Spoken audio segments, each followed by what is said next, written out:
Teniendo un previo conocimiento sobre la constitución del sistema nervioso y habiendo hablado anteriormente sobre el sistema nervioso central, ahora procedemos a hacer énfasis en la constitución del sistema nervioso periférico. ¿Qué es el sistema nervioso periférico? El término sistema nervioso periférico hace referencia a las partes del sistema nervioso que están fuera del sistema nervioso central, es decir, que están fuera del encéfalo y de la médula espinal. El sistema nervioso periférico está compuesto por todos aquellos nervios que se ramifican del sistema nervioso central y que se subdividen hasta los confines del cuerpo. Algunos, como los de los ojos y oídos, se conectan directamente con el cerebro, 12 pares, y se llaman nervios craneales. Los que se ramifican de las médulas al resto del cuerpo, 31 pares, son los nervios espinales.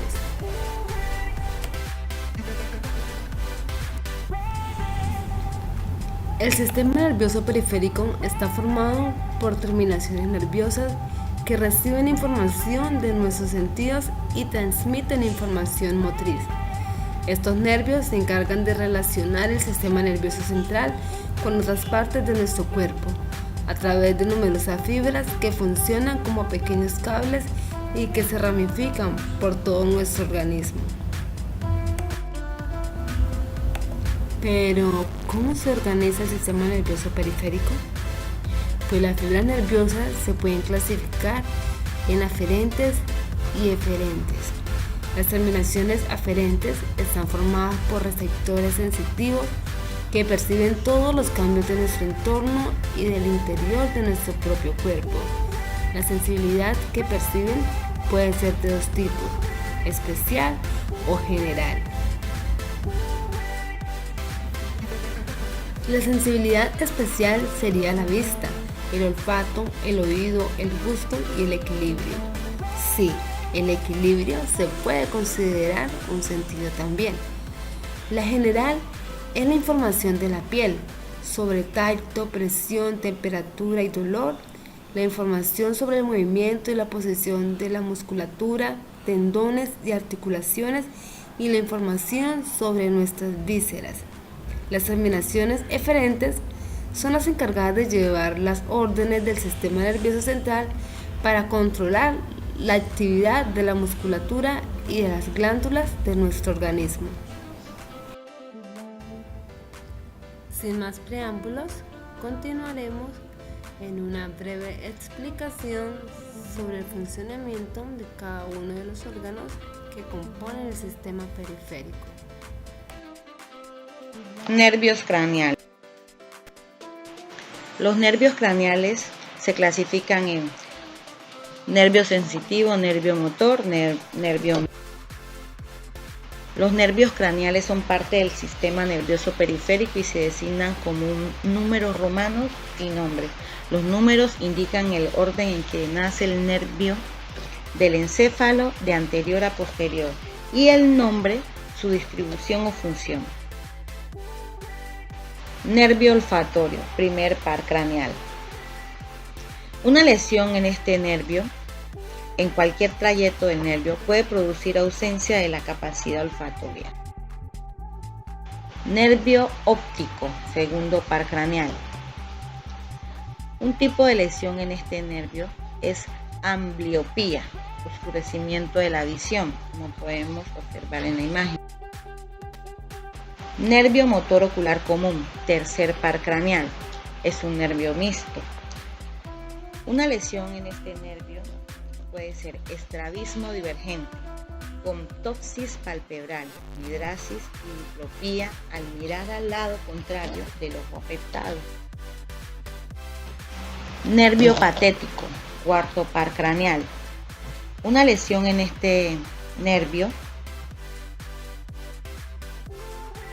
puede ser dificultad para dirigir el ojo hacia abajo y hacia afuera, con diplopía. Nervio trigémino, quinto par craneal, es un nervio mixto. Una lesión en el tronco o nervio Hipoestesia global con anestesia corneal y precoz. Nervio motor ocular externo, sexto par craneal. Una lesión en este nervio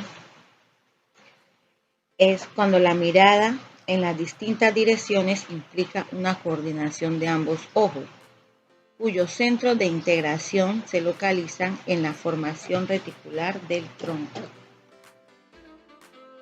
Nervio facial, séptimo par craneal, es un nervio mixto. Una lesión en este nervio puede causar debilidad o parálisis en uno o ambos lados del rostro. La expresión facial se pierde y uno o ambos lados de la cara puede tener una posición fija, sin ninguna expresión. Nervio estatoacústico, octavo par craneal, es un nervio mixto. Una lesión en este nervio produce una sordera en el oído medio. Nervio glosofaringeo, noveno par craneal, es un nervio mixto. Una lesión en este nervio produce alteración en la deglución. Nervio neurogástrico o vago, es el décimo par craneal, es un nervio mixto. Una lesión en este nervio produce alteración en la deglución y la fonación. Nervio espinal, es el undécimo par craneal, es un nervio mixto. Una lesión en este nervio espinal ocasiona parálisis del músculo trapecio, principal estabilizador de la escápula, que contribuye en los movimientos de la flexión, rotación y abducción del hombro. Nervio hipogloso, duodécimo par craneal, es un par motor. Una lesión en la periférica, atrofia de la lengua unilateral o bilateral, como ocurre en la esclerosis lateral amiotráfica. Una lesión central, desviación de la lengua hacia el lado afectado.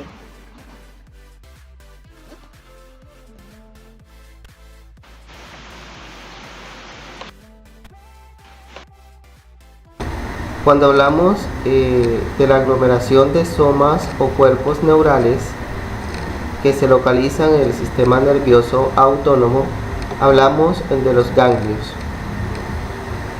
Este se encarga de conectar al sistema nervioso periférico con el sistema nervioso central, tanto en el sentido eferente como en el sentido aferente.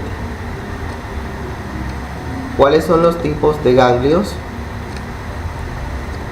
Estos se pueden dividir en sensitivos de los nervios raquídeos o ganglios de la raíz posterior. Pero también encontramos los ganglios de los nervios craneales y autónomos. ¿Con qué otro nombre podemos conocerlos? Se le conoce también como ganglio nervioso sensorial y actúa recibiendo señales desde la periferia y los envía al cerebro. Se encarga de activar los impulsos eléctricos de la piel y los músculos de la espalda. Además, actúa en el sentido contrario sensitivo, pues este recibe señales del sistema nervioso central y los envía a la periferia. También encontramos los ganglios parasimpáticos y los simpáticos. De los parasimpáticos podemos decir que están ubicados en las paredes de las vísceras y guardan estrecha relación con los órganos sobre los cuales actúan. A ellos se les conoce también como los ganglios intramulares, quienes a su vez se descomponen en tres distintas raíces. la motora, la simpática y la sensorial. De los ganglios simpáticos podemos decir que forman parte del sistema nervioso y se encuentran al lado y lado de la médula espinal, formando cadenas nerviosas. ¿Qué podemos decir de los ganglios basales? Pues a ellos se refiere a masas de sustancia gris que se encuentran a profundidad dentro de los hemisferios cerebrales. Los ganglios basales representan un papel funcional fundamental y esencial en el control del motor. Desde el punto de vista anatómico, los ganglios basales incluyen el núcleo caudado, el putamen y el globo pálido. El núcleo caudado y el putamen se desarrollan juntos y contienen células similares y en conjunto se denominan el cuerpo estriado. Lateral a la cápsula interna, el putamen y el globo pálido lindan entre sí para formar una masa en forma de lente denominada núcleo lenticular. Los ganglios basales y sus interacciones y neurotransmisores forman el sistema extrapiramidal que incluye núcleos mesencefálicos tales como la sustancia negra y los núcleos subtalámicos. El núcleo caudado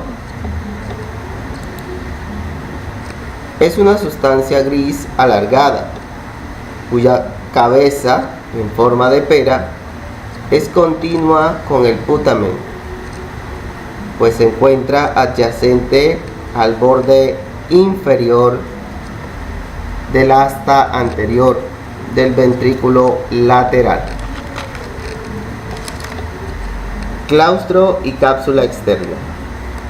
De ellos podemos decir que el claustro es una capa delgada de una sustancia gris situada justo por debajo de la corteza insular del putamen, más medial por la delgada lámina de sustancias blancas llamadas cápsula externa.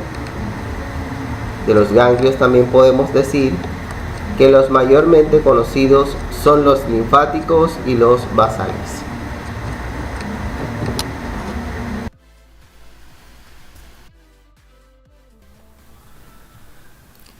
En el caso de los nervios de la región torácica, cada nervio, al salir de la columna vertebral, se continúa por el espacio intercostal sin hacer uniones con otros nervios adyacentes. A nivel cervical, branquial, lumbar y sacro, se forman uniones entre nervios adyacentes, uniones denominadas plexos, extendiendo por tanto plexo cervical, branquial, lumbar y sacro. Pero, ¿qué es el plexo nervio? Es una malla de nervios que salen de los nervios espinales provenientes de distintos lugares de la médula espinal. Este plexo se forma cuando las prolongaciones axonales de las neuronas se juntan y se crean un conjunto nervioso que se distribuye a las distintas regiones del tronco, cuello y de las extremidades. Plexo cervical. El plexo cervical está conformado por los 4 primeros nervios cervicales. Cada nervio, con excepción del primero, se divide en ramas ascendentes y descendentes que unidas entre sí forman 3 asas superpuestas.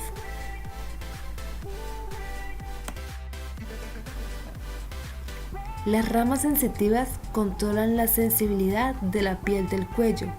Las ramas motoras controlan los músculos del cuello, yoideos, prevertebrales, trapecio y esternocleidomastoideo, para mover la cabeza y el hombro. Una rama importante de este plexo es el nervio frénico, motor fundamental del diafragma.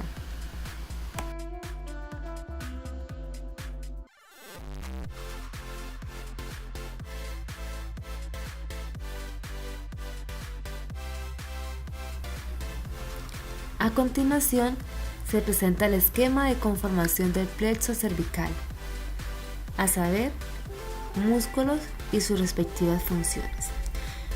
Músculos hioideos, función, movimientos laríngeos y faríngeos. Largo de la cabeza, función, flexión de la cabeza y el cuello. Recto anterior de la cabeza, función, flexión de la cabeza y el cuello. Recto lateral, función, inclinación de la cabeza. Esternocleidomastoideo, función, rotación, reflexión e inclinación de la cabeza. Trapecio, función, elevación, depresión y aproximación de las espáculas. Diafragma, función, respiración, inspiración. Romboides, función, aducción de la escápula. Escaleno, función, elevación de las costillas, inclinación de la cabeza. Plexo braquial. Plexo braquial está formado por los nervios provenientes desde el cervical hasta la primera vértebra torácica. Su función fundamental es controlar los movimientos del miembro superior, hombro, brazo, antebrazo y mano. Las principales ramas son el nervio músculo cutáneo, el nervio axilar, el nervio mediano, el nervio radial y el nervio cubital. En la figura a continuación se muestran los principales componentes de dicho plexo.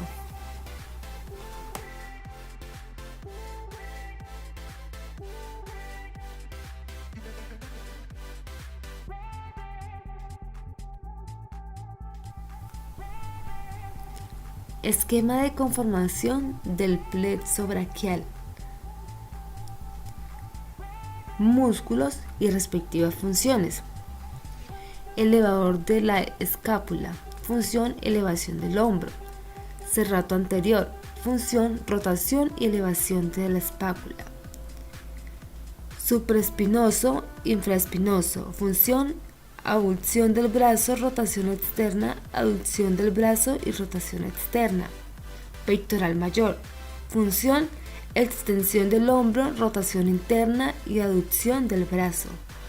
Subescapular, redondo mayor, aducción del hombro, rotación interna del hombro. Dorsal ancho, función, aducción, rotación interna y extensión del brazo. Deltoides redondo menor, aducción del brazo, rotación externa y extensión del brazo. Bíceps branquial, función, flexión del codo y del hombro, supinación del antebrazo. Branquial anterior, función, flexión del codo.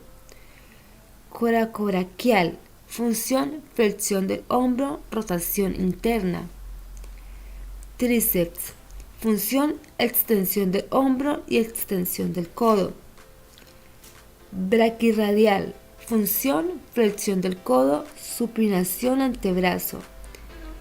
Supinador, función, supinación del antebrazo. Extensor de los dedos, función, extensión de los dedos. Extensor corto del pulgar, función, extensión de la falange proximal del pulgar. Aductor largo del pulgar, función, aducción del pulgar.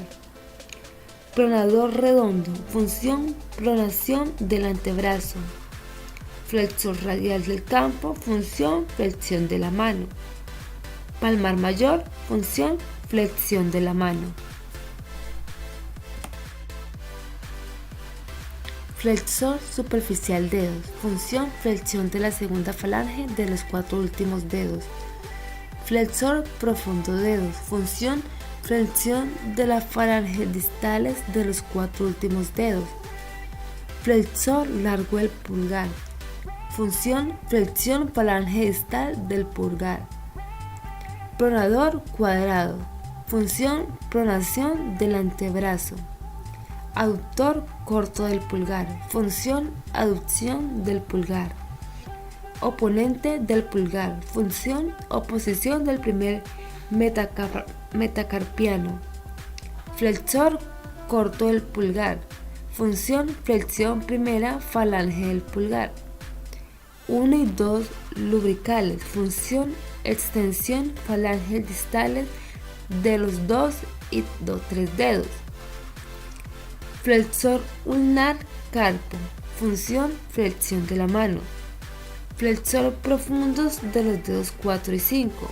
Función: flexión de la falange distal de los dedos 4 y 5. Aductor meñique, flexor meñique. Función: movimientos del meñique. Oponente del meñique, flexor corto del pulgar. Oposición del meñique con dedo pulgar, flexión falange proximal del pulgar. Interóseos dorsales. Función: separación de los dedos. Interóseos palmares. Función: aproximación de los dedos. Plexo lumbar. El plexo lumbar está formado por las ramas anteriores de los 4 primeros nervios de la región lumbar. Las principales ramas motoras son el nervio femoral o crural y el obturador interno, los cuales controlan la musculatura de la región anterior e interna de la articulación coxofemoral, los cuales generan los movimientos de flexión y aducción de la cadera. En la parte sensitiva están los nervios ilioinguinales, iliohipogástricos y genitofemoral, que conducen la sensibilidad de la región abdominal inferior e inguinal. El cutáneo femoral lateral inerva la región antero-externa del muslo.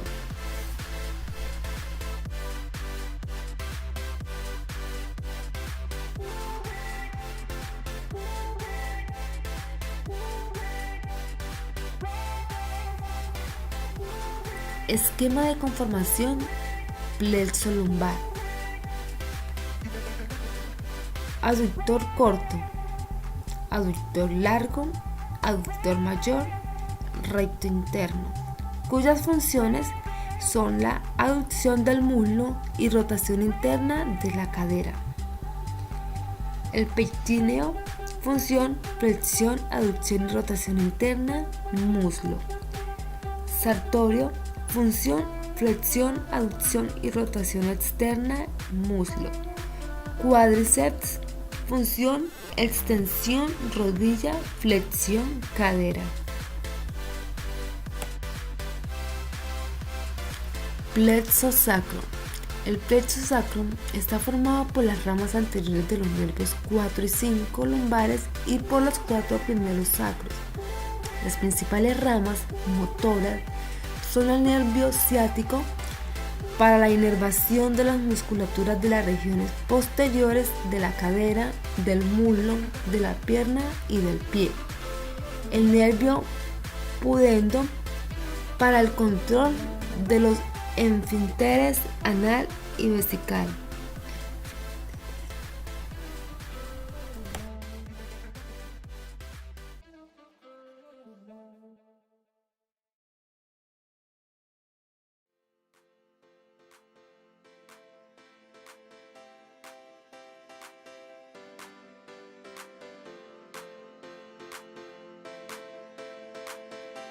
Del hueso temporal.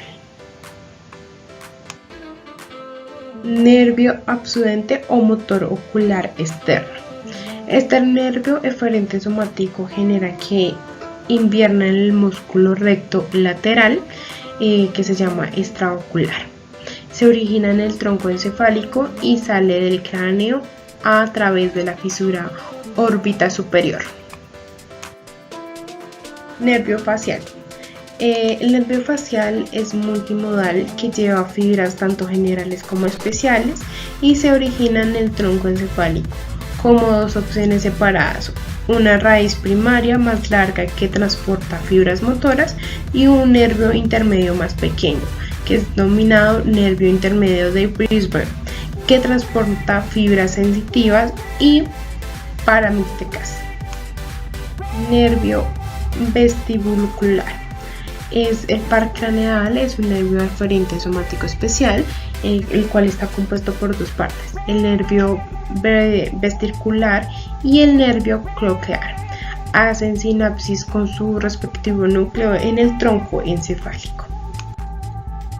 Continuamos con el nervio globus faríngeo. Este se origina en el tronco encefálico y sale del cráneo a través del foramen yugal.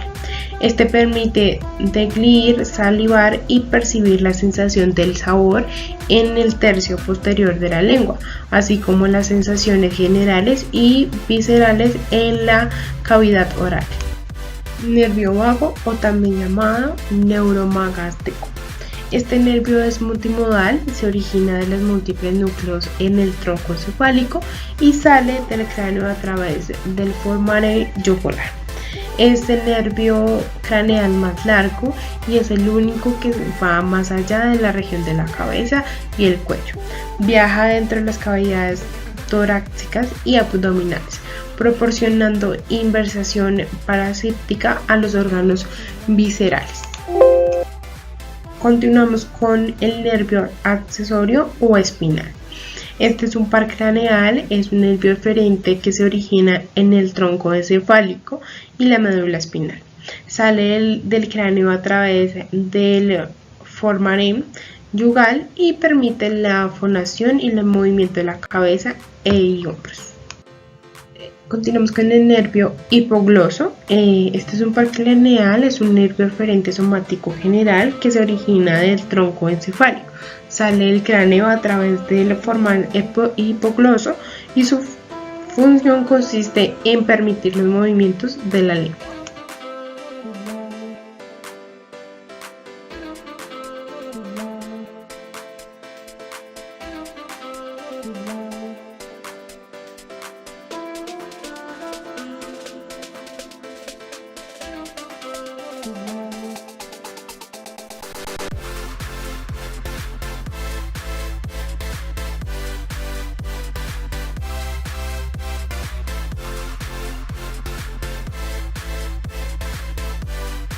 Causas de los pares craneales. Una de ellas son los traumatismos craneales, tumores, nos pueden salir tumores craneales, infecciones como gripas, COVID-19, entre otras. Un suministro inadecuado de sangre, como ocurre en la diabetes o en un accidente cerebrovascular. También se encuentra la causa de presión sobre un nervio debido a anomalías en los vasos sanguíneos, como un bulto, que es un aneurisma en una arteria, o una conexión anómala entre una arteria. Y por último se encuentran trastornos que causan la degeneración de las neuronas, como ocurre en la esclerosis múltiple. Ya para finalizar, encontramos los síntomas. Los síntomas de trastorno de los pares craneales dependen de los cuales sean los órganos afectados y del tipo de afectación que ha sufrido. Los trastornos de los nervios craneales pueden afectar el olfato, el gusto, la vista y la sensibilidad facial, la expresión facial, la audición, el equilibrio, el habla, la deglución y los músculos del cuello. Muchas gracias por ver nuestro video.